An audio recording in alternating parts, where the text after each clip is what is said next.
इस वीडियो में हम बात करेंगे एसएससी स्टेनोग्राफर एग्जाम से अनाउंस जो हो चुका है उससे संबंधित हम बात करेंगे। अब इसमें सबसे बड़ा सवाल ये है कि इतनी जल्दी और इतने कम टाइम में आखिर हम तैयारी कैसे करें और अच्छे मार्क्स कैसे लाएं, इसके लिए वीडियो बनाया गया है। तो पहले तो इसके देख लेते हैं कि इसके फॉर्म कब से भरे जाएंगे और इसकी अंतिम तिथि क्या होगी और एग्ज़ाम कब होने वाला है। तो देखिए, ये एसएससी का कैलेंडर जारी हुआ था, तो उसमें एसएससी ने सारी भर्तियों के लिए बताया गया। तो ये 5वां पॉइंट है जिसमें बताया गया एसएससी स्टेनोग्राफर CND एग्जामिनेशन 2025। अब देखो, इसमें 5/6 यानी 5 जून 2025 से फॉर्म स्टार्ट होंगे। 26/6/2025 तक इसकी अंतिम तिथि रहेगी, यानी फॉर्म की अंतिम तारीख रहेगी। और इसके एग्जाम डेट रहेगी 6 अगस्त से 11 अगस्त 2025 तक। तो ये नोटिफिकेशन यानी ये कैलेंडर आ चुका है और ये 5/6/2025 से फॉर्म भरे जाएंगे, उससे पहले नोटिफिकेशन आ जाएगा। तो इसके आधार पे हमें तैयारी करनी है। अभी ये कम टाइम में अच्छी तैयारी हम कैसे करें, तो इसके लिए हम ये वीडियो लाए हैं।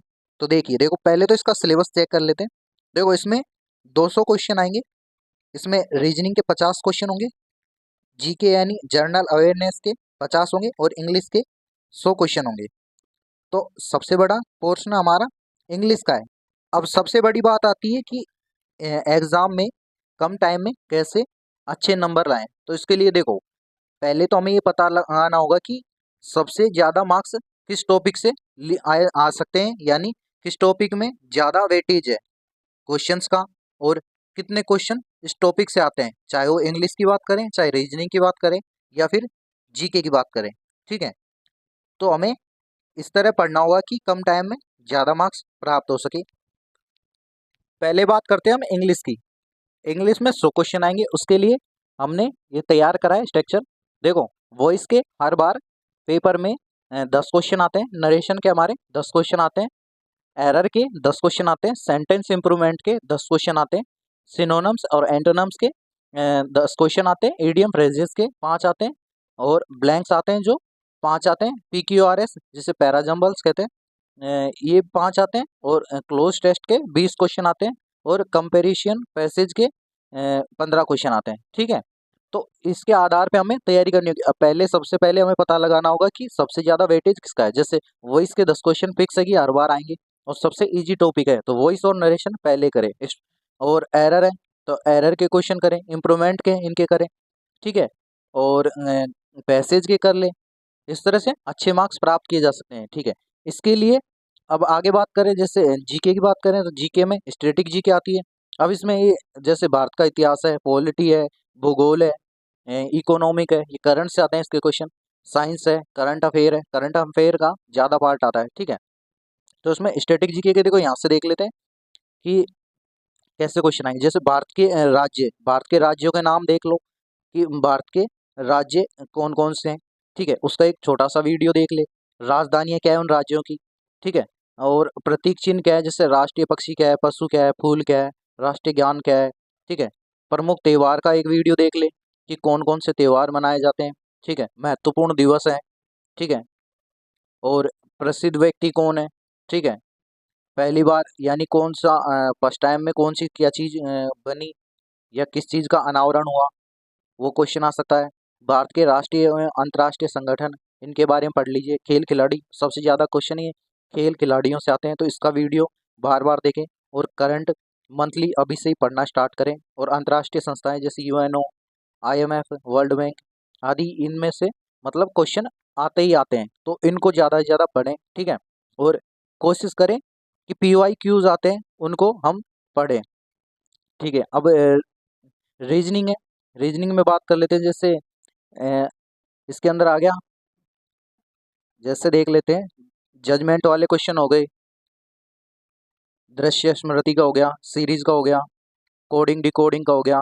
ये जितने भी टॉपिक है ना, तो इसमें से क्वेश्चन हमारे आते ही है। अब इसमें सबसे ज़्यादा क्वेश्चन जैसे सीरीज के आते हैं। ठीक है, ये चित्र इसके आते हैं, कागज मोड़ना काटना, इनके चित्र क्वेश्चन आते हैं। ठीक है, ब्लड रिलेशन का आता है, उसका 1 या 2 क्वेश्चन आते हैं। ठीक है, तो जिसमें ज़्यादा वेटेज है उन क्वेश्चनों को हमें ज़्यादा पढ़ना होगा और ज़्यादा ध्यान देना होगा। ठीक है, तब जाके हमारे अच्छे मार्क्स आ सकते हैं। और इसका सबसे अच्छा तरीका एक है कि अब तक भी जितने भी एग्ज़ाम हुए एसएससी के, जैसे मान लो 2024 में एग्ज़ाम हुआ था, उसकी सारी शिफ्टें 6 शिफ्ट बनी थी, तो 6 शिफ्ट के पूरे पेपर हमें पहले वो कंप्लीट करने होंगे। उसके एक एक क्वेश्चन उंगलियों पे होने चाहिए, यानी रटे होने चाहिए आपके, ठीक है, क्योंकि एसएससी का रूल है और खास करके स्टेनोग्राफर की क्वेश्चंस रिपीट होते हैं। तो इसके लिए हमें पीवाईक्यूज यानी 2024 में एग्जाम हुए और उसमें कितनी शिफ्ट हुई है, यानी 6 शिफ्ट हुई है, तो 6 शिफ्टों के पूरे पेपर हमें याद होने चाहिए, यानी वो क्वेश्चन पूरे कंप्लीटली हमें सॉल्व करने हैं। उसके बाद में 23 के ले लीजिए, 22 के ले लीजिए, 21 के ले लीजिए, ऐसे करके मतलब जितने भी आज तक एग्जाम हुए हैं जितने आप कर सकते हैं, यानी हमारे पास 80 प्लस डेज बचे हैं, ज़्यादा डेज नहीं है, इसलिए हमें कम से कम टाइम में ज़्यादा से ज़्यादा चीज़ें पढ़नी है। और वो भी ऐसे नहीं कि कचरे की तरह चीज़ें पढ़ो, उसके लिए आप एक पीवाईक्यूज ही पढ़ें, ठीक है। आए हुए क्वेश्चनों को कोशिश करें कि उससे हमारे को पैटर्न समझ में आ जाएगा कैसे क्या पढ़ना है। इसके लिए आप सबसे अच्छा है कि आप 2024 का पेपर ले लीजिए, 23 का ले लीजिए, एक एक पेपर को सॉल्व करो ढंग से, एक एक क्वेश्चन पे काम करके देखो कि कैसे क्या क्वेश्चन आया था, कहाँ से क्या क्वेश्चन आया था, तब जाके क्वेश्चन हमारे सॉल्व होंगे।